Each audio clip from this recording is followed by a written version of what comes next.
रहे हैं Sudarshan news. Break के बाद एक बार फिर से आपका स्वागत है। छत्तीसगढ़ में सरकार विकास के बड़े दावे करती है, लेकिन इन दावों में कितना दम है, ये छत्तीसगढ़ के जशपुर जिले के केरसई गांव की तस्वीरों में साफ नजर आता है। यहाँ आज भी ग्रामीण मूलभूत समस्याओं से जूझते हैं। सरकार के कोरे दावों की हवा इन्हीं के साथ निकलती भी नजर आती है। आज भी जशपुर जिले के फरसाहाबाद तहसील के ग्राम पंचायत केरसई के गोरिया घाट में सड़क तक नहीं है। सैकड़ों की आबादी वाले इस गांव में ग्रामीणों के आवागमन के लिए एक भी सड़क नहीं है। यहाँ के लोग कहीं भी आने जाने के लिए केवल पगडंडियों का इस्तेमाल करते हैं, जो बरसात के समय रास्ते बंद भी होते हैं। ग्रामीणों का कहना है कि यहाँ कोई भी अधिकारी या नेता आना पसंद नहीं करते हैं। इस गांव में आवागमन के लिए कोई भी सड़क नहीं है, जिससे ग्रामवासियों को काफी दिक्कतों का सामना करना पड़ता है। और बरसात के समय जब गांव में कोई बीमार पड़ता है तो उसे घाट पर उठाकर अस्पताल ले जाया जाता है, जो कि बहुत ही तकलीफदेह होता है। हम लोग यहाँ से आवेदन दे दिए हैं और वहाँ जनपद में कोई सुनवाई नहीं हो रहा है और हम लोग पंचायत में मुद्रीकरण डालने का पूरी कोशिश कर रहे हैं, लेकिन 2-3 जगह का है, घासी मुंडा, मयूर टोली, परता टोली का और गुड़ टोली बोलते हैं उसको। वहाँ बस मिट्टी मुर्गीकरण के लिए बोले आवेदन भी दिए हैं। हमार साहेब हमार गली रोड डगर का ठेकान नहीं है। हमें कतक मुश्किल से जियोती ही पहला बाप दादा पुरखा ले हमारी रोड निखे कोनो इमरजेंसी होल हमें खटी है बुझली गिल हमार मरीज मन के कोनो बीमार दुख सुख होल होले हमके कतक तकलीफ होल मारे नहरेन होले ओ बखिले हमें कहां नियर लाइन का ले एठिन दफना के लगी हमके बहुत समस्या है। कोनो सरपंच ना कोनो नहीं ईडीसी की बीडीसी कोनो नहीं सुने हमार बात। यहाँ रोड हम लोग के पास नहीं है ना, पगडंडी रास्ता है और हम लोग को इतना दिक्कत है कि यहाँ से हम रास्ता पगडंडी जाते हैं बरसात के दिन में तो चप्पल पकड़ना पड़ता है। साइकिल में जाते हैं तो साइकिल में मोटरगार्ड में मट्टी फंसता है, उसमें हम लोग तकलीफ जाता है। फिर मोटर बाइक में भी वही फिसलावट होती है और फिसलावट वजह से आना जाना बंद हो जाता है। करीब बरसात दिन में चाहे तो मौसम पर किसी को कुछ भी बीमारी हो जाता है तो ढो के लेना पड़ता है यहाँ से।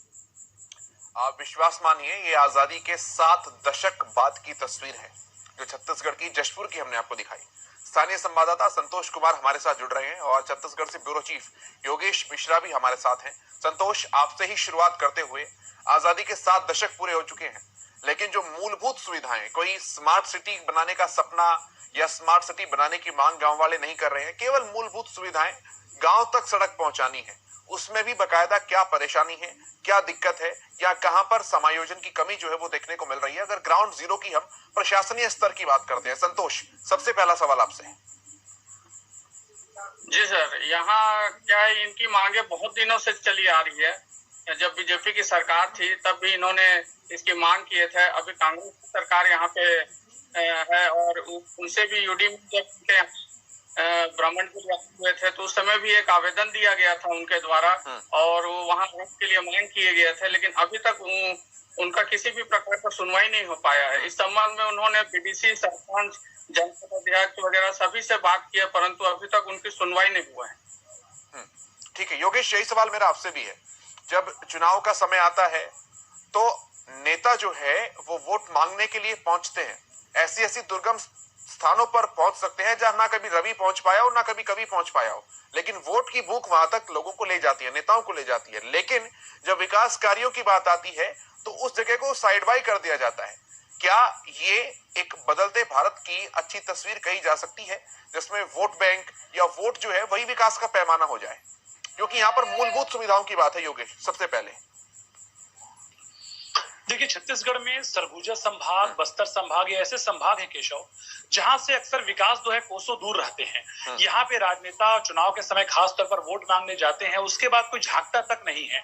और जिस तरह से हम जो विजुअल्स लगातार प्ले कर रहे हैं उसमें साफ तौर पे दिख रहा है कि सड़कें वहां पे नहीं है, अस्पताल नहीं है। उनके दर्द को आप महसूस करिए और मेरे ख्याल से जो शासन से जुड़े लोग हैं, जो प्रशासन के अधिकारी हैं, उनको इस दर्द को महसूस करना चाहिए कि अगर उनके परिजन इस गाँव में रहते तो क्या व्यवस्थाएं ऐसी ही होती, नहीं होती। क्योंकि कहीं ना कहीं जहां पर वीआईपी कल्चर की बात सामने आती है तो आप देखिए, चाहे स्मार्ट सिटीज बनाने की बात करें, लगातार बहुत सारे दावे बड़े शहरों को लेकर किए जाते हैं, बड़े बड़े हम फ्लाईओवर्स लगातार बनाने की बात करते हैं, रेलवे ट्रैक, तमाम तरह की सड़कें, अत्याधुनिक इंफ्रास्ट्रक्चर डेवलप करने की बात लगातार होती है।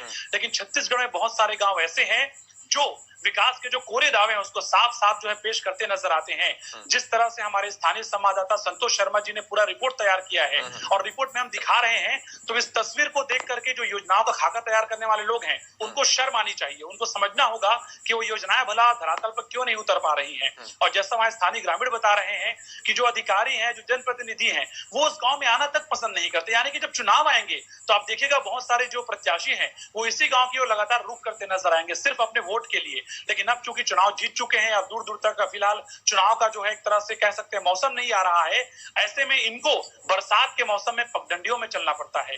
और जैसा ग्रामीण बता रहे हैं केशव कि जब भी बारिश होती है तो रास्ते पूरी तरह बंद हो जाते हैं। ईश्वर ना करे अगर किसी का इस दौरान में तबीयत खराब हो जाता है, अगर कोई बीमार पड़ जाएगा और अगर भगवान ना करे अगर किसी को कुछ हो गया तो उसका जवाबदार कौन रहेगा? ये सरकारों को जवाब देना चाहिए। छत्तीसगढ़ में मैं आपको बता दूं, अभी कुछ दिन पहले जब सत्र का आगाज लगातार यहाँ पे हो रहा था, जब मानसून सत्र चल रहा था, तो प्रदेश के मुख्यमंत्री भूपेश बघेल सदन में बार बार इस बात को कहते थे कि हम जब से आए, जब से कांग्रेस की सरकार बनी है, हम नवा छत्तीसगढ़ गढ़ रहे हैं। लेकिन कैसा छत्तीसगढ़ गढ़ रहे हैं वो तस्वीरों में साफ तौर पे दिख रहा है।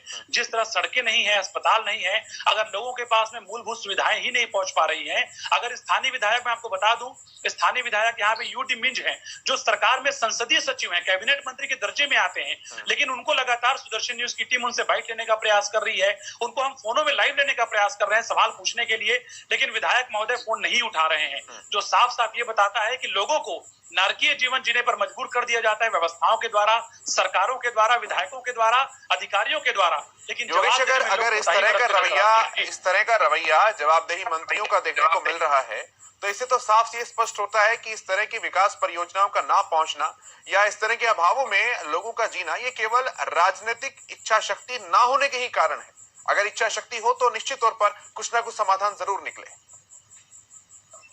बिल्कुल आपने सही कहा। देखिए, छत्तीसगढ़ के निर्माण हुए 21 वर्ष हो चुके हैं और हम देखते हैं कि जब भी ऐसी व्यवस्थाओं की खबरें सामने आती हैं तो एक दूसरे पे जो है लगातार दोषारोपण किया जाता है। भाजपा वाले कांग्रेस को दोषी मानते हैं, कांग्रेस वाले भाजपा को दोषी मानते हैं, लेकिन जो सत्ता पे बैठे हुए व्यक्ति है, जो सत्ता पे बैठे हुए लोग हैं, जो सत्ता में बैठे हुए पार्टी है, उससे सवाल पूछा जाता है। छत्तीसगढ़ में भी कांग्रेस की सरकार है और कांग्रेस के स्थानीय विधायक वहां से यूटी मिंज आते हैं। अभी तक क्यों विधायक इन लोग का सुध-बुध लेने नहीं पहुंचे? और मैं आपको बता दूं, जिस तरह की हम विजुअल प्ले कर रहे हैं कि वहां से मेन शहरों की ओर जाना, प्रमुख सड़कों की ओर जाना बहुत बड़ी चुनौती है। उसके बावजूद लोग विधायक तक पहुंचे हैं, आवेदन निवेदन किया गया है, अधिकारियों से मिला गया है, लेकिन धन्य है अधिकारी और धन्य है विधायक और धन्य है जनप्रतिनिधि, जिनको इस ओर झांकने तक की फुर्सत नहीं है, या युग है, फुर्सत तो बहुत है लेकिन वो इस ओर झांकना नहीं चाहते हैं। तो मैं आपको बता दूं, जशपुर बस में ऐसा गांव नहीं है जहां पे इस तरह की मूलभूत सुविधाएं नहीं पहुंच पा रही हैं, बल्कि प्रदेश में बहुत से गांव ऐसे हैं केशव जहां पे ना सड़कें हैं, ना बिजली है, ना स्कूल है, ना अस्पताल है।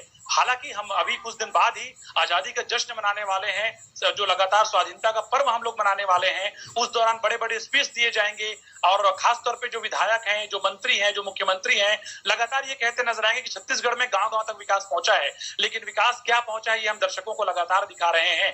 तो कुल मिलाकर के जो जिम्मेदार है वो अपनी जवाबदारी से लगातार टाल मटोल करते नजर आ रहे हैं। वो ग्रामीणों की सुध नहीं ले रहे हैं, उनकी समस्याओं को नहीं सुन रहे हैं। और जब सुदर्शन न्यूज ग्राउंड जीरो पर पहुंचता है और ऐसी समस्याओं को पूरे देश, पूरी दुनिया के सामने लाता है, तो कम से कम हम उम्मीद करते हैं कि अब शायद जवाबदारों की आंखें खुल जाएं, कम से कम वो फोन उठाना शुरू कर दें, जवाब देना शुरू कर दें और वो इस पीड़ा को महसूस करना शुरू कर दें। और जैसा मैंने शुरुआत में कहा, अगर किसी विधायक, किसी मंत्री का रिश्तेदार अगर इस गांव में रहता तो यहाँ सड़कें बन गई रहती, यहाँ पे बहुत सारी सुविधाएं शुरू हो गई रहती। लेकिन ग्रामीण तो आम ग्रामीण है, उनके लिए सिर्फ नेताओं के लिए वोट जो है महत्वपूर्ण होता है। तो ऐसे में चूंकि चुनाव दूर दूर तक नहीं आ रहे हैं, ऐसे में जो जनप्रतिनिधि है उनका ये मानना होगा कि अभी उनको मतलब नहीं है गांव से, उनके लिए वोट महत्वपूर्ण होता है। और चूंकि अभी वोट का त्योहार नहीं आया है, अभी त्योहारी सीजन नहीं आया है, हो सकता है इसीलिए कुल मिलाकर के लोग जो है इसी का इंतजार कर रहे हैं। व्यवस्था है भारत के अंदर, क्या स्थानीय डीएम, एसडीएम उन्हें भी इस मामले की कोई सुध नहीं है?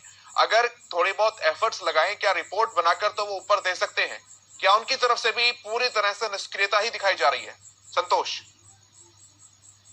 जी सर, इस संबंध में हम लोगों ने कई बार मैंने उनसे संपर्क करने का प्रयास किया, विधायक से और कलेक्टर महोदय जी से, लेकिन परंतु अब उनसे संपर्क नहीं हो पाया।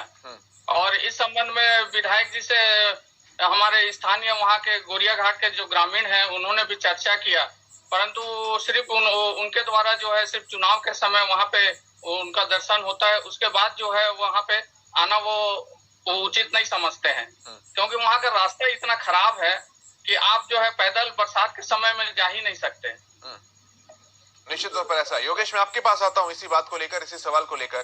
क्या जब गवर्नमेंटल लैप्सेस जो हैं वो बहुत ज्यादा हो जाते हैं तो ऐसे में जिम्मेदारी फिर एडमिनिस्ट्रेटिव लैप्सेस की हो जाती है, एडमिनिस्ट्रेशन की, प्रशासन की हो जाती है? क्या डीएम एसडीएम उनकी तरफ से भी किसी तरह के कोई एफर्ट्स नहीं किए गए?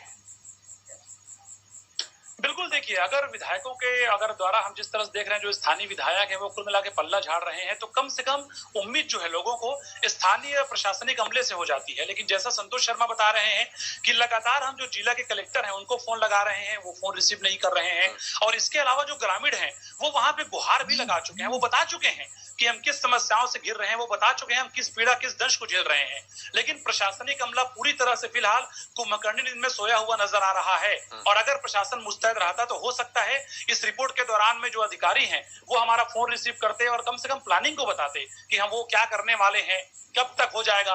लेकिन चूंकि उनकी निष्क्रियता लगातार सामने आ रही है, और जिस तरह से इस पूरी रिपोर्ट को जब सुदर्शन न्यूज पूरी देश और दुनिया को दिखा रहा है, तो हो सकता है, जैसा मैं बार बार कह रहा हूं, हो सकता है इसके बाद कम से कम अधिकारियों की नींद जाग जाए, उनके अंदर जो मानवता, जो इंसानियत है, शायद वो जो है जागती हुई नजर आ जाए, और उसके बाद जो स्थानीय अधिकारी हैं वो कम से कम इस गांव में पहुंचे, इस गांव के बारे में लगातार जो है चीजों को महसूस करें, पीड़ा को महसूस करें, और इनका सुध लेते नजर आ जाएं। और हमने देखा भी है कि सुदर्शन न्यूज जब खबरों को उठाता है, जब हम जनहित से जुड़े हुए मुद्दों को लगातार उठाते हैं, जब हम सत्ता से, प्रशासन से सवाल पूछते हैं, तो कई बार बहुत सारी व्यवस्थाएं बेहतर होती भी नजर आई है। और हम उम्मीद करते हैं कि इस पूरी रिपोर्ट के बाद से हो सकता है इस गांव में कम से कम सड़कें पहुंच जाएं, अस्पताल जैसी जो मूलभूत सुविधा है वो पहुंच जाए। और अगर इसके बाद भी कुछ नहीं होता है तो निश्चित तौर पे प्रशासन से लगातार हम सवाल पूछते रहेंगे, सत्ता में बैठे लोगों से लगातार सवाल पूछते रहेंगे, और पूछते रहेंगे कि आखिर क्या यही गढ़बो नवाज छत्तीसगढ़ का मंत्र है। तो कुल मिलाकर के अधिकारियों से हम अपील भी करते हैं कि वो ऐसे गांव का सुध लें और कम से कम इनकी पीड़ा को महसूस करें और इनकी समस्या का समाधान करें। जी केशव। निश्चित तौर पर योगेश, आप नजर बनाकर रखिए, संतोष आप भी नजर बनाकर रखिए। जब कोई भी रेस्पॉन्स करता है मंत्री या जो स्थानीय डीएम एसडीएम है, हम एक बार फिर से तुरंत उस विषय पर बात करेंगे। फिलहाल इन तमाम बातचीत और जानकारी के लिए आपका बहुत धन्यवाद, और इन पगडंडियों को एक बार आप फिर से देख लीजिए, और गांव वालों का क्या कुछ कहना है इन अभावों में एक बार साथ साथ वो भी आपको दोबारा से सुनवा देते हैं, ताकि जो प्रशासन के या सरकार के लोग इस रिपोर्ट को, इस चैनल को अभी देख रहे होंगे, उनके कानों तक वो कम से कम आवाज, वो पीड़ा, वो दुख पहुंच जाए जो बयां कर रहा है अभावों में जीवन जीने का आजादी के 7 दशकों के बाद भी। एक बार गांव वालों की चीजें भी सुनवाते हैं।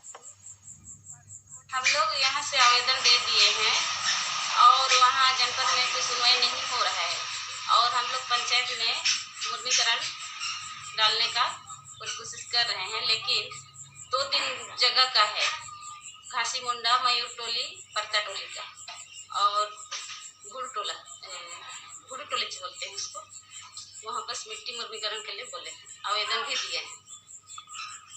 हमार साहेब, हमार गली रोड डगर का ठेकान नहीं है, हमें कतक मुश्किल से जियोती ही।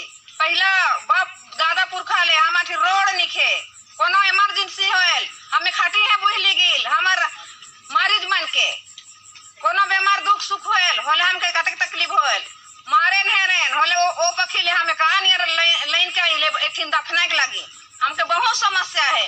कोनो सरपंच ना कोनो नहीं, ईडीसी की बीडीसी कोनो नहीं सुने हमार बात। यहाँ रोड हम लोग के पास नहीं है ना, पगडंडी रास्ता है, और हम लोग को इतना दिक्कत है कि यहाँ से हम रास्ता पगडंडी जाते हैं, बरसात के दिन में तो चप्पल पकड़ना पड़ता है।